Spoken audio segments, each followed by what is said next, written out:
দর্শক, hair cut বাতিল ও আমানত ফিরে পাওয়ার দাবিতে আবারও আন্দোলনে নেমেছেন ৫ ব্যাংকের গ্রাহকরা। এই বিষয়ে একটি প্রতিবেদন আপনারা দেখেছেন। এবারে একটু আমরা সরাসরি পরিস্থিতি জানতে চাই। আমাদের সহকর্মী আতাউর নিয়ন আছেন আমাদের সঙ্গে। আতাউর, এই যে আন্দোলনকারীরা আগামী মাসের অর্থাৎ ১৫ আগস্ট পর্যন্ত একটা আলটিমেটাম দিয়েছে যে এর মধ্যে হেয়ার কাটের সিদ্ধান্ত থেকে সরকারকে ফিরে আসতে হবে। তো এই সিদ্ধান্তের প্রেক্ষিতে বাংলাদেশ ব্যাংক কি বলেছে, এই হেয়ার কাট আদৌ বাতিল করা হবে কিনা এবং আমানত ফেরতের বিষয়ে কেন্দ্রীয় ব্যাংক কি তথ্য জানিয়েছে?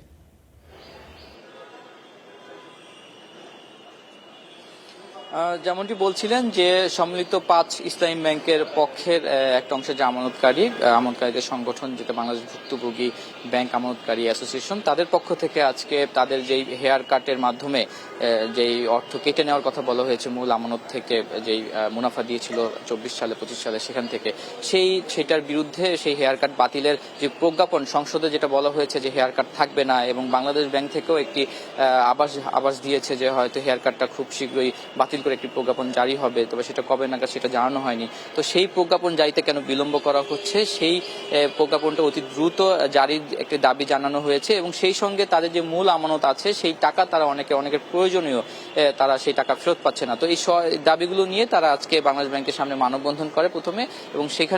সেখান থেকে তারা একটি লং মার্চ করে সচিবালয় অভিমুখী হয়ে। সেখান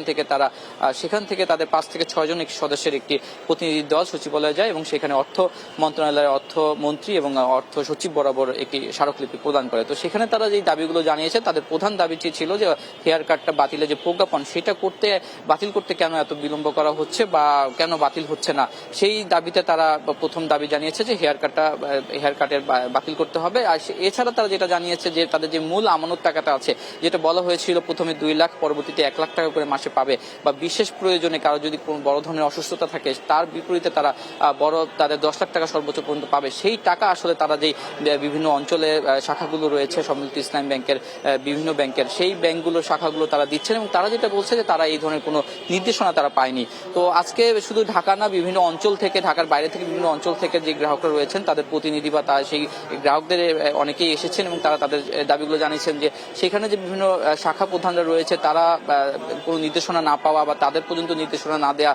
গ্রাহকদের টাকা ফিরিয়ে দেওয়ার বিষয়ে, সেটি একটি আসলে তাদের অনেকেরই আছে যে তারা একটি ফিক্সড ডিপোজিট বা এফডিআর এর মাধ্যমে তারা টাকা রেখেছিল, যেটার মুনাফায় অনেকের হয়তো পেনশনের টাকা ছিল বা এককালীন টাকা, যেটার মুনাফায় তাদের সংসারের খরচ চলতো বা ব্যক্তিগত অনেক খরচ তারা চালিয়ে রাখতেন। সেই খরচগুলো সেই মুনাফার টাকাটা না পাওয়ার কারণে বা সেই মূল আমানত ফেরত না পাওয়ার কারণে তাদের অনেকেরই এখন অনেক সমস্যা ভোগ করতে হচ্ছে। এছাড়া তাদের যে অনেকেরই একজন আমানতকারী জানাচ্ছিলেন এখানে যে তার সন্তান হচ্ছে ক্যান্সারে আক্রান্ত, সেই সন্তানের চিকিৎসার জন্য যে সর্বোচ্চ ১০ লাখ টাকা পাওয়ার কথা সম্মিলিত ইসলাম ব্যাংক থেকে, সেই টাকাটাও তা এখন পর্যন্ত কোনো শাখা থেকে পাওয়া যাচ্ছে না বা সম্মিলিত ইসলাম ব্যাংক থেকে দিচ্ছে না। তো এই ধরনের যে কারণে চিকিৎসা অনেক বড় ধরনের অসুখের চিকিৎসাও এক ধরনের